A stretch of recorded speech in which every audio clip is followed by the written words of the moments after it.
আউযু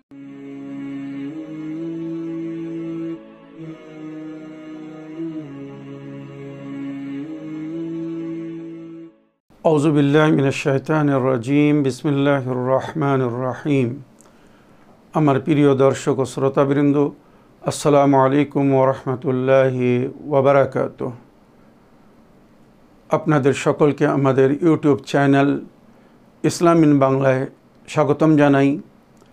আজ পবিত্র রমজান মাসের 12 তারিখ। সুতরাং সর্বপ্রথম আজকের দিনের দোয়া পড়ব ও তার তর্জমা করব। তারপরে আজকের রাত্রে কত রেকাত নামাজ পড়তে হবে, কিভাবে পড়তে হবে সেটা উল্লেখ করব। অবশেষে আজকের দিনের ইসলামিক ইভেন্টস মানে ইতিহাসে কী ঘটনা ঘটেছিল সেটা আপনাদের সামনে তুলে ধরব। তো আসুন সর্বপ্রথম আজকের দিনের দোয়া পড়ি ও তার ব্যাখ্যা করি। বিসমিল্লাহির রহমানির রহিম।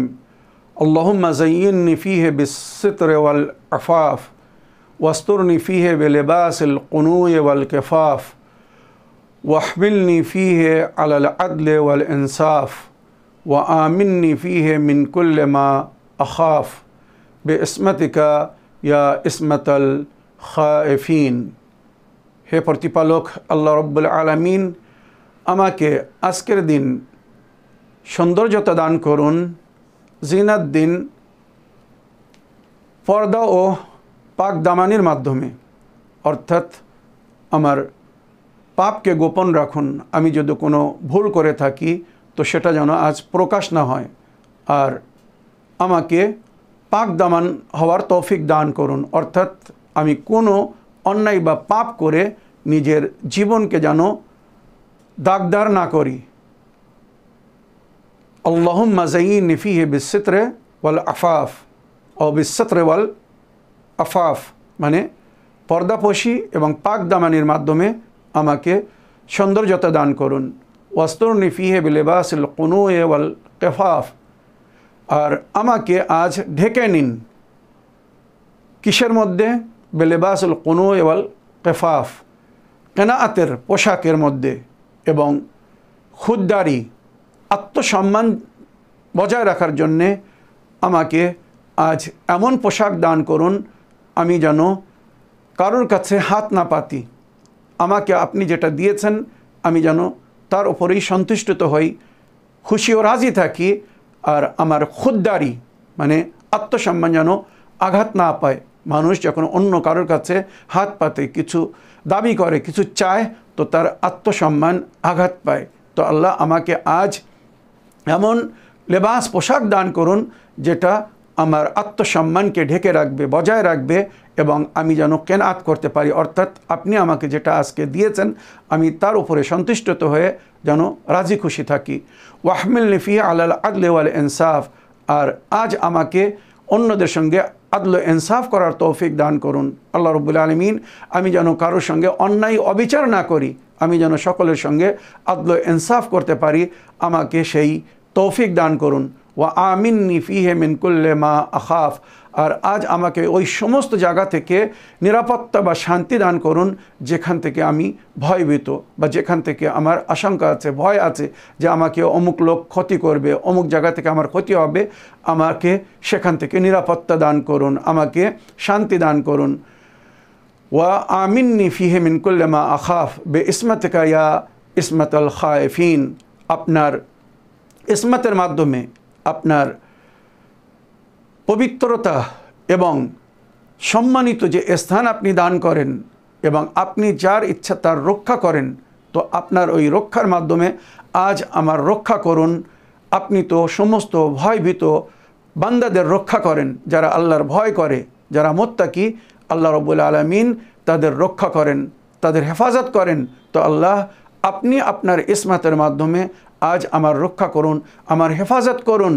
কোনো শত্রু যেন আমাকে ক্ষতি না করতে পারে, আমার সম্মান যেন আজকের দিনে বজায় থাকে, আমি যেন পাক দামান থাকতে পারি, আমার আত্মসম্মান যেন বজায় থাকে, আমি কেনাত করতে পারি, এবং সকলের সঙ্গে যেন আদল ইনসাফ করতে পারি, কারোর সঙ্গে যেন অন্যায় বা অবিচার না করি। আল্লাহ আমাকে রক্ষা দান করুন, নিরাপত্তা দান করুন ওই সমস্ত জায়গা থেকে যেখান থেকে আমি ভয়ভীত বা ক্ষতিগ্রস্ত হওয়ার আশঙ্কা আছে। আল্লাহ রাব্বুল আলামিন আমাদের সকলের পক্ষে আজকের এই দোয়াকে কবুল করুন। আমিন ইয়া রাব্বাল আলামিন। এবারে আজ 12ই রমজান, দিনগত রাত হবে 13ই রমজানের রাত। সুতরাং আজকের রাত্রে 4 রেকাত নামাজ পড়তে বলা হয়েছে। নিয়ত হবে আমি 13ই রমজানের রাত্রের 2 রেকাত নামাজ পড়িতেছি কুরবাতান ইলাল্লাহ। মনে রাখবেন নফল নামাজ 2 রেকাত করে পড়তে হবে বা পড়তে বলা হয়েছে। সকালের নামাজের মতো 2 রেকাতের নিয়াত করবেন আমি 13ই রমজানের রাত্রের 2 রেকাত নামাজ পড়িতেছি কুরবাতান ইলাল্লাহ। প্রথম রেকাতে সূরা আলহাম পড়ার পরে 25 বার সূরা তৌহিদ, ওইরূপ দ্বিতীয় রেকাতে সূরা আলহাম পড়ার পরে 25 বার সূরা তৌহিদ পড়তে বলা হয়েছে। মনে রাখবেন 4 রেকাত নামাজ, প্রতি রেকাতে সূরা আলহাম পড়ার পরে 25 বার করে সূরা তৌহিদ কুল হুয়াল্লাহু আহাদ পড়তে বলা হয়েছে। নামাজের শেষে তাসবিহ জাহরা সালামুল্লাহ আলাইহা পড়বেন। তারপরে রমজান মাসের রাতের বেলা যে সমস্ত বিশেষ দোয়াগুলো পড়তে বলা হয়েছে, দোয়ায়ে ইফতিতাহ বা দোয়ায়ে কাদা ওয়াল কদর, মানে যে সমস্ত দোয়া পড়লে নসিব খুলে যায়, আল্লাহ নসিবকে সুন্দর করে দেয়, হাজিদের খাতায় নাম লিখে দেয়, বা আল্লাহ রাব্বুল আলামিন তার বয়স বৃদ্ধি করে দেয়, তার রুজিতে বৃদ্ধি করে দেয়, তাকে নেক তৌফিক দান করে। তো রমজান মাসের রাতের অনেক দোয়া আছে, সেই দোয়ার মধ্যে কোনো একটি দোয়া পড়ে আপনি নিজের জন্যে, আপনদের জন্যে, বউ বাচ্চাদের জন্যে, আত্মীয় স্বজনদের জন্যে বা জীবনে যা কিছু পেতে চান সেগুলোর জন্যে দোয়া করবেন। আশা করি আমাকেও দোয়াতে স্মরণে রাখবেন। এবারে আজকের দিনের ইসলামিক ইভেন্টস বা ইতিহাসে যেটা লেখা হয়েছে, 12ই রমজান হজরত ঈসা নবী আলাইহিস সালামের পরে হজরত ঈসা ইবনে মরিয়ামের উপরে বাইবেল নাজিল হয়, ইনজিল নাজিল হয়। এ বিষয়ে আমি আরও উল্লেখ করেছি এর আগে। আল্লাহ রাব্বুল আলামিন আমাদেরকে তৌফিক দান করুন, আমরা যেন আল্লাহর ওলিদের, আল্লাহর নেকবান্দাদের, আম্বিয়া ও আউলিয়ায়ে কেরাম বা আল্লাহর তরফ থেকে যারা নবী হয়ে আল্লাহর বান্দাদের হেদায়েতের জন্য এসেছিলেন, সেগুলোকে সঠিকভাবে বান্দারা বা নবীর উম্মত ফলো করতে পারে। আজ ঈসা নবী আলাইহিস সালামের উম্মত যদি সেই হকিকি বাইবেল ইনজিলকে ফলো করত, তো কখনো অন্যদের সঙ্গে অন্যায় করতো না। যেটা আজ বিভিন্ন দেশ আপনারা জানেন, যারা ধার্মিক হিসাবে খ্রিস্টান বা ঈসাই, কিন্তু তারা মুসলমানদের সঙ্গে অন্যায় করছে, অবিচার করছে। তার কারণ হচ্ছে তারা জনাবি ঈসা নবী আলাইহিস সালামের তালিমাতকে ভুলিয়ে দিয়েছে, যে ঈসা নবী আলাইহিস সালাম সবসময় শান্তির দিকে আমন্ত্রণ জানিয়েছিলেন, সবসময় শান্তিকে বজায় রাখতে বলেছিলেন। কাউকে যেন আঘাত করো না, কারো ক্ষতি করো না, কাউকে দুঃখ দিও না, কাউকে কষ্ট দিও না। যে নবী নিজের উম্মতকে এই শিক্ষা দিয়ে গেছেন, সেই নবীর উম্মত যদি অন্যদের ওপরে জুলুম করে, অন্যায় করে, অবিচার করে, তো সেই নবীকে কি করে তারা মুখ দেখাবে? হাসরের ময়দানে তাদের কাছে যখন হিসাব চাওয়া হবে, তারা কি করে হিসাব দেবে? আল্লাহ সমস্ত নবীর উম্মতকে সেই নবীর দোয়া, সঠিক তালিমাতের উপরে আমাল করার তৌফিক দান করুন। আমরা প্রিয় নবীর উম্মত, আল্লাহ আমাদেরকে তৌফিক দান করুন। নবী করিম সাল্লাল্লাহু আলাইহি ওয়াসাল্লাম নিজের উম্মতের জন্যে, হেদায়েতের জন্য যে দুটি জিনিস ছেড়ে গেছেন, কোরআন ও আহলে বাইত, আমরা যেন সেটাকে ফলো করে সঠিক পথের পথিক হয়ে সিরাতুল মুস্তাকিমের উপরে চলতে পারি। আমরা যেন নাসারা মানে ইহুদি ও খ্রিস্টানদের মতো পথভ্রষ্ট না হয়ে যাই। তারা নিজের নবীর তালিমাতকে ভুলিয়ে দিয়ে আজ পথভ্রষ্ট হয়ে জঘন্য কাজ করছে, অন্যায় করছে, অবিচার করছে, পাপ করছে। সেই অন্যায়, অবিচার, সেই পাপ যেন আমরা না করি। তো আল্লাহ আমাদেরকে তৌফিক দান করুন, আমরা যেন নিজের নবীর তালিমাত ও সুন্নতকে কোরআন ও আহলে বাইতের মাধ্যমে যেটা আমরা পেয়েছি সেটাকে যেন ফলো করতে পারি। আজকের দিনে জনাবি ঈসা নবী আলাইহিস সালামের উপরে ইনজিল অবতীর্ণ হয়েছিল। আর দ্বিতীয় ইসলামিক ইভেন্টস যেটা আজকের দিনে বিশেষ করে উল্লেখ করা হয়েছে, সেটা হচ্ছে মদিনায় নবী করিম সাল্লাল্লাহু আলাইহি সাল্লাম আজকের দিন রমজান মাসের 12 তারিখে মুহাজির এবং আনসার, মুহাজির যারা নবীর সঙ্গে হিজরত করে মক্কা থেকে মদিনায় এসেছিল, আর আনসার যারা নবীকে সমর্থন জানিয়েছিল বা মুহাজিরিনদেরকে আশ্রয় দিয়েছিল। তো আহলে মদিনাকে আনসার বলা হয়, আর যারা হিজরত করে এসেছিল তাদেরকে মুহাজির বলা হয়। তো নবী করিম সাল্লাল্লাহু আলাইহি সাল্লাম মুহাজির এবং আনসারদের মাঝখানে একটি ভাইচারগি কায়েম করেছিলেন, এক অপরের ভাই বানিয়েছিলেন। মনে রাখবেন, মুহাজিররা নিজেকে বড় মনে করত, এটা আরব গোত্র বা কাবিলার একটা আত্মসম্মান ছিল। সবাই নিজেকে অন্য চেয়ে বড় মনে করত আর অন্যকে তুচ্ছ নজরে দেখত। কিন্তু ইসলাম এসে সেটাকে মুছে সকলের জন্য একটাই স্লোগান দিয়েছে, ইন্নামা আকরামাকুম ইনদাল্লাহে আতকাকুম। তোমাদের মধ্যে সেই আল্লাহর প্রিয় এবং নিকটতম যে যত আল্লাহর ভয় করে চলে। এখানে না আরবকে আজমের উপরে, মানে আরবকে গড় আরবের উপরে ফজিলত দেওয়া হয়েছে, না কালোকে পরিষ্কারের উপরে ফজিলত দেওয়া হয়েছে, না ভাষা হিসাবে না দেশ হিসেবে কাউকে কোনো বিষয়ে ফজিলত দান করা হয়নি। ফজিলত যদি কাউকে দেওয়া হয়েছে তো তার তাকওয়া ও পরহেজগারিকে দেখে। যে যত মুত্তাকি বান্দা হবে সে তত আল্লাহর প্রিয় বান্দা হবে, আল্লাহর নিকটতম স্থান পাবে। মনে রাখবেন। তো নবী করিম সাল্লাল্লাহু আলাইহি ওয়াসাল্লাম আজকের দিনে ওই সমস্ত মুহাজির এবং আনসারদের মাঝখানে একটি বন্ধুত্ব করিয়েছিলেন বা ভাইচারগি কায়েম করিয়েছিলেন।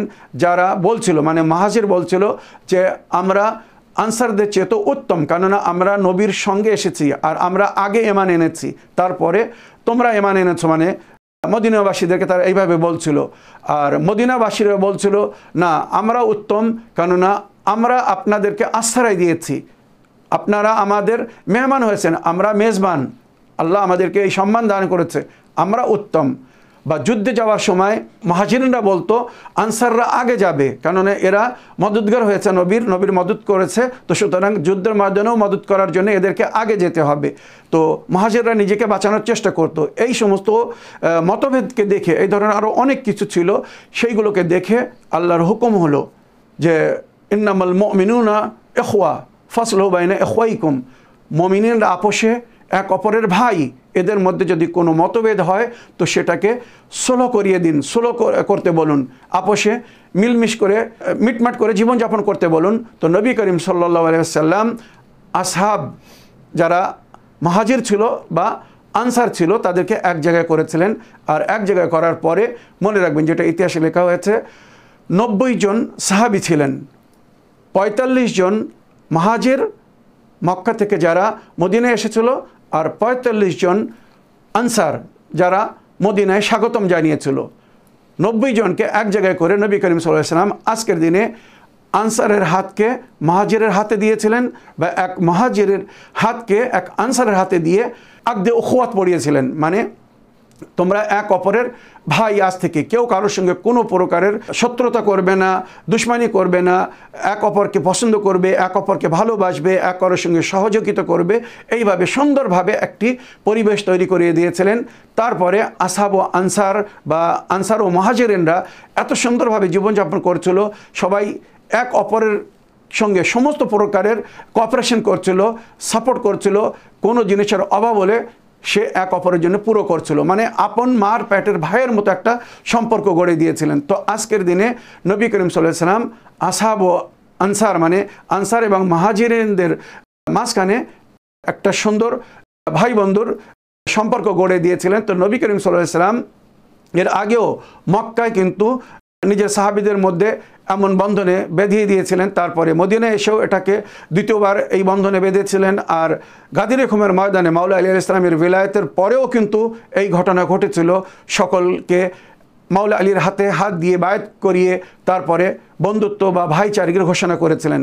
তো এখানে যেটা আমি বিশেষ করে উল্লেখ করতে চাই, যেটা ইতিহাসে লেখা হয়েছে, নবী করিম সাল্লাল্লাহু আলাইহি ওয়াসাল্লাম আজকের দিনে যখন মদিনায় আনসার এবং মুহাজিরিনদের মাঝখানে ভাইচারগির সিগা জারি করিয়েছিলেন, আগত করিয়েছিলেন, একটা এগ্রিমেন্ট করিয়েছিলেন, তো এক এক করে নবী ডাকছিলেন একজন আনসারকে আর একজন মুহাজিরকে। এইভাবে তাদের মধ্যে হাত, এক অপরের হাতের উপরে হাত দিয়ে নবী করিম সাল্লাল্লাহু আলাইহি ওয়াসাল্লাম যেভাবে বলছিলেন তারা সেইভাবে বলছিল যে আমরা এক অপরের ভাই, এক অপরের খেয়াল রাখবো, এক অপরের সঙ্গে সমর্থন করব, এক অপরকে কোনো কষ্ট দেব না, আমরা দুনিয়াতেও সাথে থাকবো, পরকালেও সাথে থাকবো। এইভাবে মানে পুরো সিগা জারি করিয়েছিলেন। তো সকলকে নবী করিম সাল্লাল্লাহু আলাইহি ওয়াসাল্লাম এইভাবে এক অপরের ভাই করছিলেন। মাওলা আলী আলাইহিস সালাম ওখানে মসজিদের দরজার সামনে নবীর পিছনে দাঁড়িয়ে অপেক্ষা করছিলেন যে আমাকেও কারোর ভাই করা হবে বা কাউকে আমার ভাই করা হবে। এক এক করে যখন সবাইকে এক অপরের ভাই করে দিলেন, মাওলা আলী আলাইহিস সালাম মাথা নত করে দাঁড়িয়েছিলেন। মাওলা আলী আলাইহিস সালাম খুব দুঃখিত ছিলেন।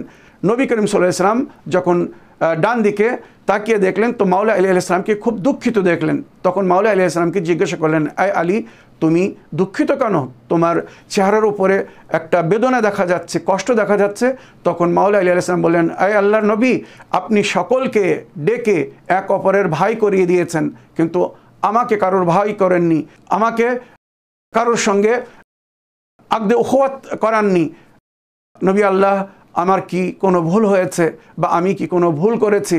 আল্লাহ নবী, আমি কি কারোর ভাই হওয়ার যোগ্য না বা কেউ আমার ভাই হওয়ার যোগ্য না?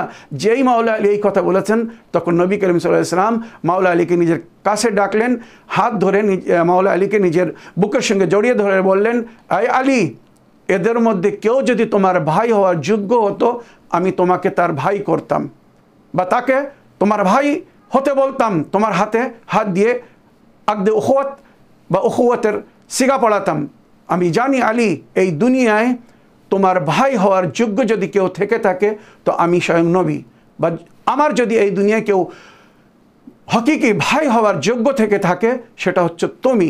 সুতরাং ইহকাল ও পরকালের জন্যে ইয়া আলী আন্তা আখি ফিদ দুনিয়া ওয়াল আখিরা, আলী তুমি দুঃখ পেও না, কষ্ট পেও না, আমি তোমাকে আমার জন্য বাকি রেখেছি। তুমি আমার ভাই হবে এই দুনিয়ায় এবং পরকালে আখিরাতে। তোমার ভাই হওয়ার যোগ্য যদি কেউ এই দুনিয়ায় থাকে তো আমি, বা আমার ভাই হওয়ার যোগ্য যদি কেউ এই দুনিয়ায় থাকে তো তুমি। সুতরাং দুনিয়া ও আখিরাতে তুমি আমার ভাই, দুনিয়া ও আখিরাতে তুমি আমার আপন, দুনিয়া ও আখিরাতে তুমি আমার সবচেয়ে নিকটতম। দুনিয়া ও আখিরাতে আল্লাহ আমাদেরকে এক অপরের সাথী করেছে, কারণ আল্লাহ রাব্বুল আলামিন নিজের নূর থেকে আমাকে সৃষ্টি করেছে, তারপরে সেই নূরকে দুই ভাগে ভাগ করেছে।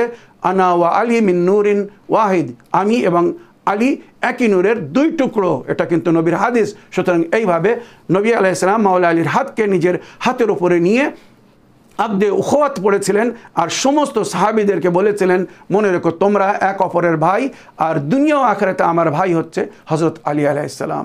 আল্লাহুম্মা সাল্লি আলা মুহাম্মদ ওয়া আলি মুহাম্মদ। এই বলে আমার আজকের বক্তব্য এখানে শেষ করলাম। ওয়া আখিরু দাওয়ানা আলহামদুলিল্লাহি রাব্বিল আলামিন। ওয়াসসালামু আলাইকুম ওয়া রাহমাতুল্লাহি ওয়া বারাকাতুহু। আপনাদের সকলের কাছে অনুরোধ, আপনারা আমাদের এই সমস্ত অনুষ্ঠানকে দেখে একে লাইক করুন এবং শেয়ার করুন, আর অন্যদেরকেও এই সমস্ত ইসলামিক ইতিহাস জানার জন্যে সহযোগিতা করুন। সুতরাং এগুলো অন্যদের কাছেও পৌঁছে দিন। আশা করি এই নেকিতে আপনারা আমাদের সহযোগিতা করবেন। ওয়া আখিরু দাওয়ানা আলহামদুলিল্লাহি রাব্বিল আলামিন। ওয়াসসালামু আলাইকুম ওয়া রাহমাতুল্লাহি ওয়া বারাকাতুহু।